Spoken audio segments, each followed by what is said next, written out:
اعوذ باللہ من الشیطان الرجیم بسم اللہ الرحمن الرحیم الحمد للہ رب العالمین والصلاة والسلام علی اشرف الانبیاء والمرسلین وآلہ الطیبین الطاہرین۔ آل محمد کون ہے صلی اللہ علیہ وآلہ وسلم؟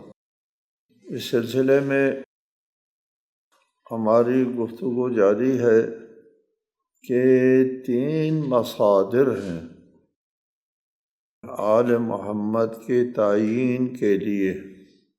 ان تینوں مصادر سے تواتراً ثابت ہوتا ہے کہ آل محمد کون ہے، تعیین ہوتا ہے۔ پہلا مصدر آیہ تطہیر، آیہ تطہیر کے شان نزول میں اہل بیت کا تعین ہو گیا۔ دوسرا مصدر ہے حدیث ثقلین، انی تارک فیکم الثقلین کتاب اللہ عطرتی اہل بیتی۔ اس حدیث ثقلین میں عطرت اہل بیت کے ساتھ لفظ عطرت کا استعمال ہوا ہے، اس سے آل کا تعین ہوتا ہے۔ یہ 30 کے لگ بھگ اصحاب نے یہ روایت کی ہے حدیث ثقلین۔ تیسرا مصدر جو ہے وہ درود و صلوات کے سلسلے میں جو احادیث ہیں وہ 8-9 اصحاب کے بارے میں ہم نے ذکر کیا آپ سے۔ ان کی روایت ہے کہ درود میں آل محمد اور آل کا تعین جو ہے، ان 3 مصادر سے آل کا تعین ہوتا ہے، اور ان تینوں میں جو روایات ہے وہ تواتر کے حد تک یقیناً پہنچ جاتا ہے، اور اس میں کسی شک و شبہ کی گنجائش نہیں ہے۔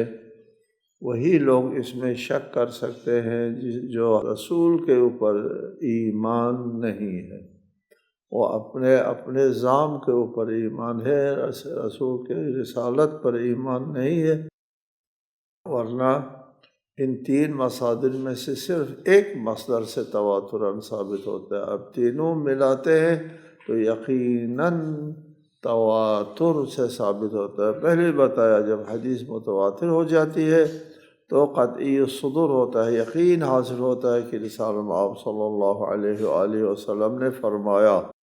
جب یقین ہوتا ہے رسول نے فرمایا تو پھر اس پر ایمان لانا واجب ہو جاتا ہے۔ اس کا منکر کافر ہوتا ہے، رسول کا منکر ہوتا ہے۔ جب یقین ہو جائے کہ رسالت آپ نے ارشاد فرمایا ہے اور میں نہیں مانتا ہوں، کافر۔ واضح سی بات ہے، اس قسم کے انکار کے لیے کوئی جگہ نہیں ہے۔ ابھی درود کے سلسلے میں جب کہا کہ اللہم صلی علی محمد وعلی آل محمد کما صلیت علی ابراہیم وعلی آل ابراہیم، آل ابراہیم کون ہے؟ جی، اس پر ہم کو تحقیق کرنا ہوتا ہے، اور قرآن سے ہم پوچھتے ہیں کہ آل ابراہیم کون ہے۔ قرآن ہم کو بتاتا ہے ام یحسدون الناس علی ما آتاہم اللہ من فضلہ فقد آتینا آل ابراہیم الکتاب والحکمت وآتیناہم ملکا عظیما۔ کیا لوگ اس لیے حسد کرتے ہیں کہ اللہ نے انہیں اپنے فضل سے نوازا ہے؟ اگر ایسا ہے تو ہم نے آل ابراہیم کو کتاب، حکمت عطا کی اور انہیں عظیم سلطنت عنایت کی ہے۔ کون انکار کر سکتا ہے؟ کس کے ذہن میں اور کس کے خیال میں، وہم میں آتا ہے کہ آل ابراہیم سے مراد اولاد ابراہیم نہیں ہے؟ سب کو یقین ہے کہ آل ابراہیم سے مراد جن کو حکمت عنایت ہوئی اولاد ابراہیم کو، جن کو کتاب عنایت ہوئی وہ اولاد ابراہیم ہے، جن کو ملک عظیم عنایت ہوا وہ اولاد ابراہیم ہے۔ ملک عظیم اس وقت اس روئے زمین کے اوپر جتنے بھی ادیان سماوی ہے سب کا معال و مرجع ابراہیم اور اولاد ابراہیم ہے۔ یہ ملک عظیم ہے۔ اس وقت روئے زمین کے اوپر ابراہیم کی سلطنت ہے، اور سب اپنے سند کے لیے حضرت ابراہیم کو پیش کرتے ہیں۔ حضرت ابراہیم کے ساتھ کیوں یہاں پر وہ کیا ہے کما صلیت علی ابراہیم و آل ابراہیم؟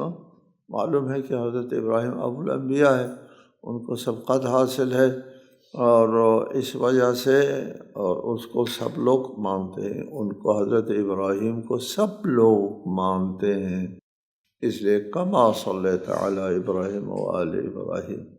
یہاں درجے کا مسئلہ نہیں ہوتا ہے، چنانچہ کما صلیت علی ابراہیم و آل ابراہیم، جیسا کہ تو نے درود اور رحمتوں کا نزول کیا ہے ابراہیم اور آل ابراہیم پر۔ خود رسالت میں آپ آل ابراہیم ہیں، آل اسماعیل ہیں، اور یہ بھی دنیا کے لیے بھی واضح ہے کہ رسالت میں آپ صلی اللہ علیہ وآلہ وسلم اولاد ابراہیم ہیں، اور اولاد ابراہیم کی اولاد بھی اولاد ابراہیم ہوتی ہے۔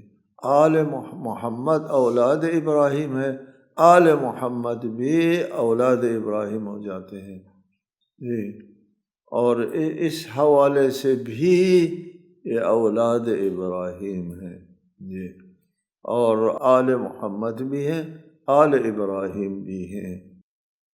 یہاں کون ادعا کر سکتا ہے کہ آل ابراہیم میں ازواج شامل ہے، یا آل ابراہیم اولاد ابراہیم جتنے بھی آل ابراہیم ہیں سب کے سب اولاد ابراہیم ہیں، جتنے بھی اولاد ابراہیم ہیں سب کے سب آل ابراہیم نہیں ہیں، تمام اولاد آل نہیں ہے، تمام آل اولاد ہیں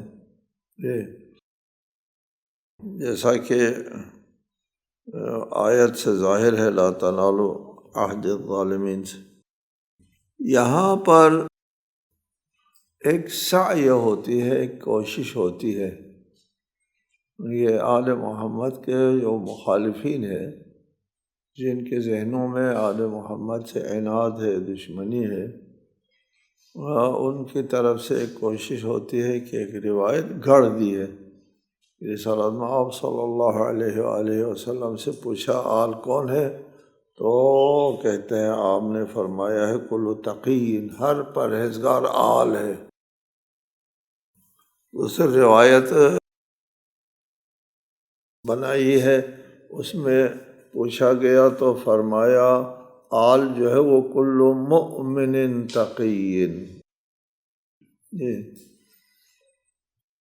لیکن دنیا تاریک نہیں ہے، اتنی تاریک نہیں ہے اس قسم کے روایات کو جگہ ملے، اس قسم کے روایت کو علماء میں محققین میں کوئی جگہ نہیں ملی، سب نے کہا یہ من گھڑت ہے، یہ جعلی ہے، اس روایت کی کوئی حقیقت نہیں ہے۔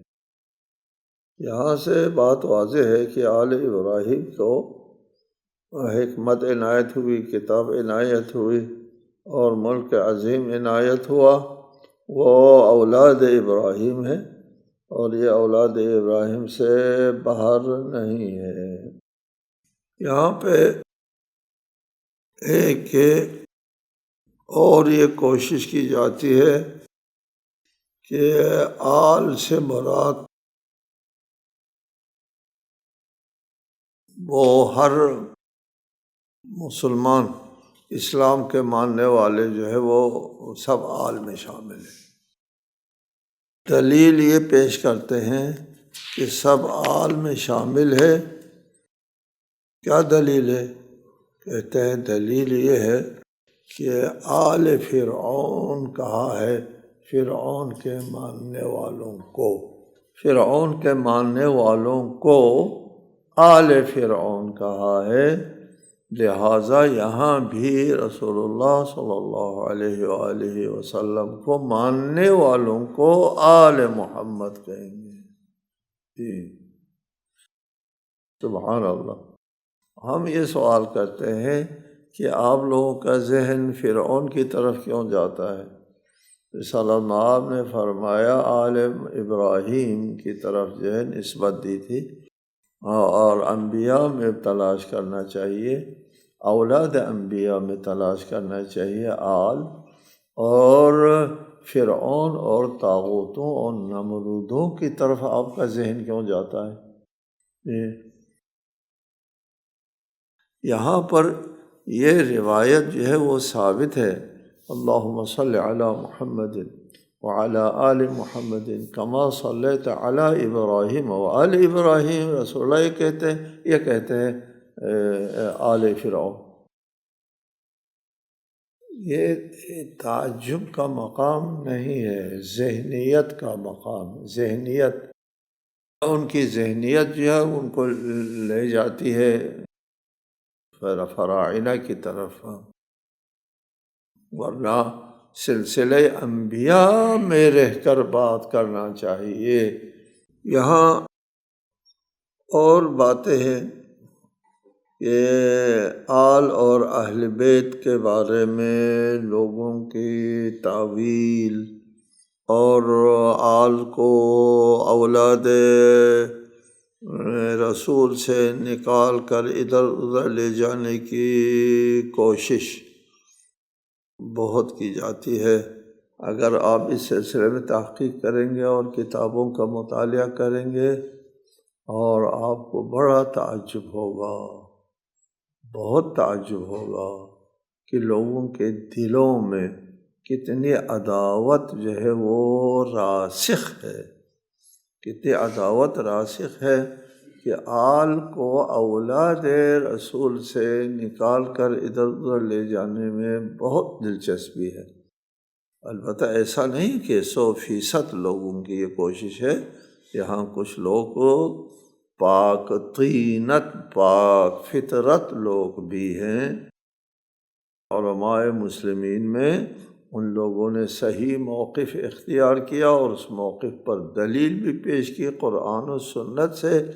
اب ہم آتے ہیں آل پر درود کے سلسلے میں نظریات موقف کیا ہے۔ کیا رسالت مآب پر درود پر بھیجنا تو واجب ہے، صلو علیہ، اور کیا آل پر بھی درود بھیجنا چاہیے؟ کہتے ہیں کہ آل پر درود بھیجنا مسنون ہے، سنت ہے، مستحسن ہے، محبوب عمل ہے، اس پر تو سب کا اتفاق ہے۔ ابن القیم کہتے ہیں آل النبی صلی اللہ علیہ بلا خلاف بین الامہ، اس میں آل کے اوپر درود بھیجنا ہوتا ہے، اس میں امت میں اختلاف نہیں ہے، اصولاً اختلاف نہیں ہے۔ بات ہے واجب کی، کیا درود بھیجنا، آل پر درود بھیجنا واجب ہے جیسے رسالت مآب صلی اللہ علیہ وآلہ وسلم پر درود بھیجنا واجب ہے؟ تو اس میں اختلاف کرتے ہیں کہ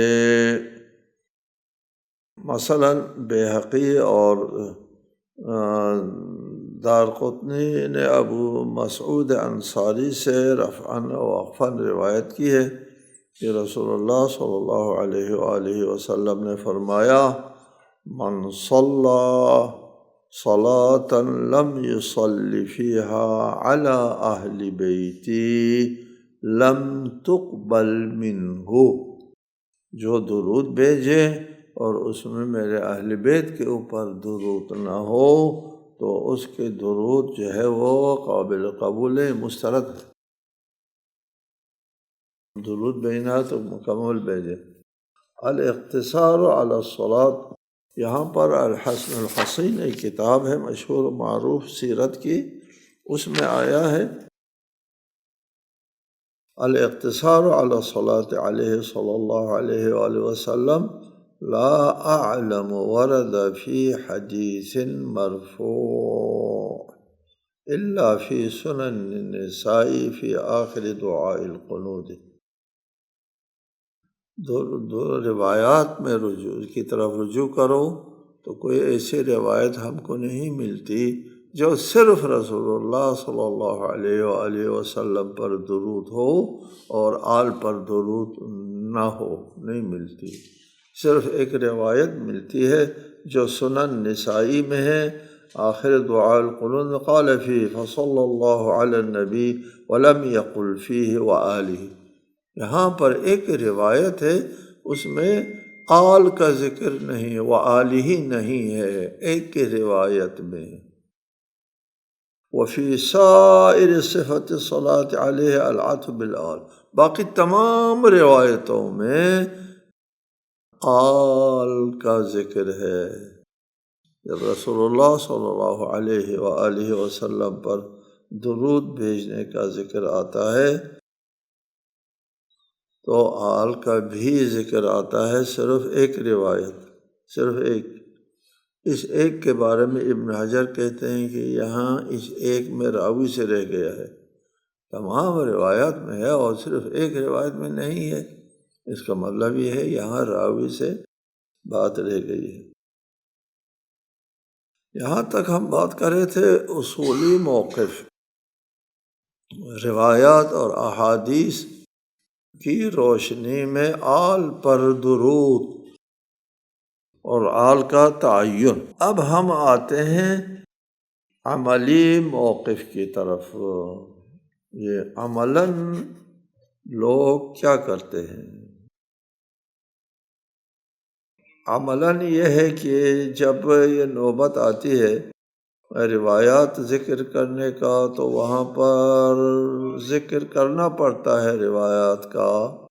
اس میں روایت درود ابراہیمی کا ذکر چونکہ وہ روایات میں موجود ہے تو اس کا ذکر کرنا پڑتا ہے، چارہ نہیں، ذکر کر دیتے ہیں۔ اگرچہ ان کے لیے آل کا ذکر سنگین ہوتا ہے، لیکن روایات کا جہاں تک نوبت آتی ہے وہاں پر وہ درود ابراہیمی مشہور روایت ذکر کر دیتے ہیں، جی دل پر ہاتھ رکھ کر، جی۔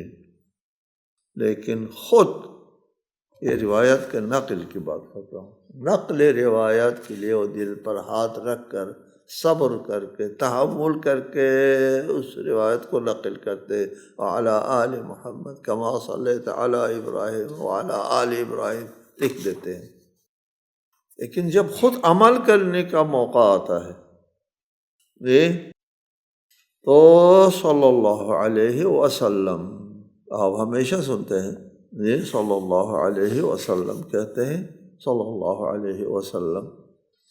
البتہ ایسا نہیں بالاتفاق ایسا کہتے ہیں، ایسے پاک طینت لوگ، پاک سرشت لوگ بھی ہیں جو صلی اللہ علیہ کے ساتھ وآلہ بھی کہہ جاتے ہیں، کہنا ان سے برداشت ہوتا ہے، کہتے ہیں۔ لیکن اکثر آپ دیکھتے ہیں صلی اللہ علیہ وسلم، صلی اللہ علیہ وسلم، وآلہ کہنا ان کے لیے بہت سنگین ہوتا ہے۔ بعض لوگوں نے کہا ہے کہ وآلہ جو ہے وہ صحیح ان الصلاۃ علی الآل لا تجب فی الصلاۃ، نماز میں آل پر درود بھیجنا واجب نہیں ہے۔ کیوں واجب نہیں ہے؟ لبنائها علی التخفیف، یہاں تخفیف بوجھ ہلکا کرنے کا سلسلہ آتا ہے۔ واقعاً یہ صحیح کہتا ہے کہ یہ بوجھ ہے، بڑا بوجھ ہے، اس بوجھ کو ہلکا کرنے کے لیے یہ لوگ کوشش کرتے ہیں۔ پھر ایک راستہ بھی نکالا ہے کہ آل پر درود ہم نہیں بھیجتے۔ کیوں نہیں بھیجتے ہیں؟ روایت میں ثابت ہے، کہتے ہیں چونکہ یہ روافظ کا شعار ہو گیا ہے، رافضیوں کا شعار ہو گیا ہے، اس لیے ان کے شعار کو نہیں اپنانا ہوتا ہے، اس لیے ہم آل کو چھوڑ دیتے ہیں۔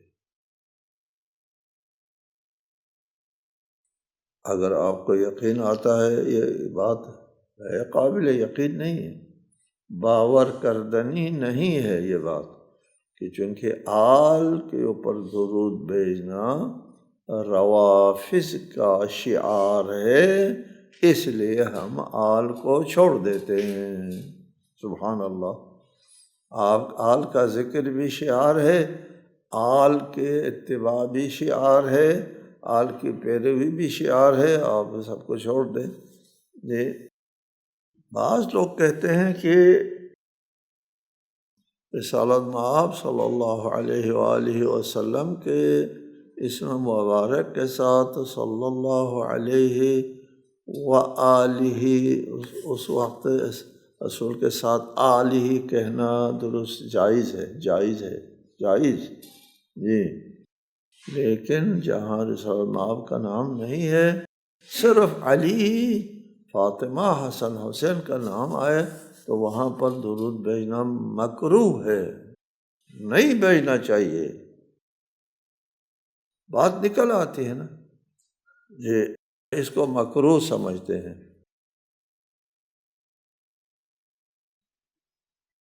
چنانچہ فتح الباری میں اور زمخشری نے الکشاف میں لکھا ہے، آل پر مستقل طور پر درود بھیجنا یعنی علیہ الصلاۃ علیہ السلام کہنا درست نہیں، چونکہ اس سے رافضہ کے ساتھ، رافضیوں کے ساتھ تشبیہ لازم آتی ہے۔ کیوں؟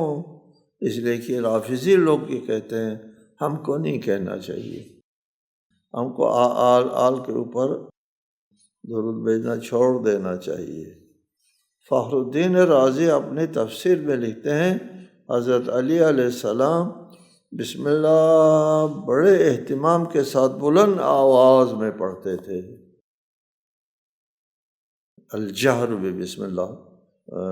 جب بنی امیہ کی حکومت قائم ہوئی تو بڑے اہتمام کے ساتھ بسم اللہ کو بلند آواز سے پڑھنا ممنوع کر دیا۔ اس طرح روح البیان والوں نے بھی یہی کہا ہے۔ اور دوسری بات یہ اصل تو یہ ہے انگوٹھی سیدھے ہاتھ میں پہننی چاہیے، جب یہ کام ظالموں کو شعار ہو گیا تو بائیں ہاتھ میں پہننا چاہیے شروع کیا۔ یہ باتیں ساری قرآن و تعصب کی بنیاد پر ہے۔ اس سلسلے میں اصل بات تو وہ تھی جو صاحب روح المعانی نے کہی، لا يخفى أن قراءة التشبه بأهل البدع مقررة عندنا أيضا لا مطلقا بل في المذموم۔ روح المعانی کہتے ہیں یہ جو اہل بدعت کے ساتھ تشبہ جائز نہیں ہے، یہ ہر جگہ نہیں ہے، احکام کو نہیں چھوڑ سکتے تشبہ کے بہانے سے، یہ خود بھی کہتے ہیں۔ اس قسم کا موقف اختیار نہیں کر سکتے کہ عبادات کو بھی چھوڑیں، واجبات کو بھی چھوڑیں تشبہ کے بہانے سے، لیکن آدمی کو بہانا چاہیے ہوتا ہے۔ ہم کہتے ہیں کہ بات یہاں آ گئی کہ استقلالاً ائمہ اہل بیت کے لیے علیہ الصلاۃ والسلام کہنا چاہیے یا نہیں کہنا چاہیے، یہ بات آ رہی ہے ادھر۔ رسالۃ مآب کے ساتھ تو کہنا چاہیے، یعنی جائز ہے، بدعت نہیں ہے، حرام نہیں ہے، لیکن اہل بیت کے ساتھ استقلالاً علیہ الصلاۃ والسلام کہنا چاہیے یا نہیں کہنا چاہیے۔ ہمارا موقف یہ ہے، یہ کہنا درست ہے، کہنا چاہیے، اس پر قرآنی آیت موجود ہے، قرآنی آیت۔ قرآن نے فرمایا وَبَشِّرِ الصَّابِرِينَ الَّذِينَ إِذَا أَصَابَتْهُمْ مُصِيبَةٌ قالوا انا للہ وانا الیہ راجعون اولئک علیہم صلوات من ربهم ورحمہ واولئک هم المہتدون۔ جو صبر کرتے ہیں ان کو خوشخبری دیجیے کہ جو مصیبت میں مبتلا ہونے کی صورت میں کہتے ہیں ہم تو اللہ کے ہیں اور اللہ کی طرف ہم نے پلٹ کر جانا ہے، یہ جو مصیبت میں صبر کرتے ہیں، مصائب میں صبر کرتے ہیں، وہ لوگ ہیں جن پر اللہ کے رب کی طرف سے درود ہے، اولئک علیہم صلوات من ربہم، ان پر اللہ کے طرف سے صلوات درود ہے۔ ہمارے ائمہ علیہم السلام، تمام انبیاء ائمہ ہے، وہ صبر اور آزمائش کے مراحل سے گزرے ہیں، اور صبر و رضا کے اعلیٰ ترین درجے پر فائز ہیں۔ اور اس سلسلے میں ہم صرف امام شافعی کا ایک شعر جو ہے پیش کرتے ہیں، تزلزلت الدنیا لآل محمد وکاد لہم صم الجبال تذوب۔ آل محمد کے مصائب سے دنیا ہل کر رہ گئی ہے، جنہیں دیکھ کر سخت چٹانیں بھی پگھل جائیں۔ امام شافعی کہتے ہیں آل محمد نے صبر کیا، صبر کے اعلیٰ ترین منزل کے اوپر فائز ہیں، اس لیے صلوات من ربہم کے اعلیٰ ترین درجے کے اوپر فائز ہیں۔ ہم ان کے لیے صدق دل سے سلام و صلوات اللہ و سلامہ علیہم کہتے ہیں، رغما لانف المعاندین۔ اور یہ ہمارا شعار نہیں ہے، یہ شعار روافض بھی نہیں ہے۔ ہم ابھی آپ کو بتا دیتے ہیں کہ دوسرے لوگ بھی جب آئے خذ من اموالہم صدقۃ تطہرہم وتزکیہم بہا وصل علیہم، زکوٰۃ لے لو اور ان پر درود بھیجو۔ یہ هو الذی یصلی علیکم وملائکتہ، اللہ وہ ہے جو درود بھیجتا ہے تم پر اور فرشتے بھی تم پر درود بھیجتے ہیں۔ یعنی استغلالاً غیر نبی کے اوپر دلات اور درود بھیجنا مستحسن قدم ہے۔ اس پر یہ کیا جواب دیتے ہیں؟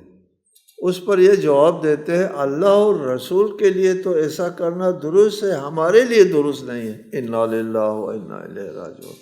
اللہ کے لیے درست ہے، اللہ کے عمل پر ہمارے لیے عمل کرنا درست نہیں ہے، رسول کے لیے درست ہے، رسول کی سنت پر عمل کرنا ہمارے لیے درست نہیں ہے۔ اس سے زیادہ دلیل چاہیے آپ کو ان لوگوں کے قلبی حالت پر، اہل بیت کے بارے میں ان کی قلبی حالت کیا ہے، اس سے زیادہ دلیل چاہیے۔ جو خدا اور رسول کی سیرت پر اہل بیت کے بارے میں عمل کرنا درست نہیں ہے۔ یہ خدا کر سکتا ہے، رسول کر سکتے ہیں، ہم نہیں کر سکتے۔ یعنی خدا کے لیے قابل تحمل ہے، رسول کے لیے قابل تحمل ہے، ہمارے لیے قابل تحمل نہیں ہے۔ نعوذ باللہ من ذالک۔ السلام علیکم ورحمۃ اللہ وبرکاتہ۔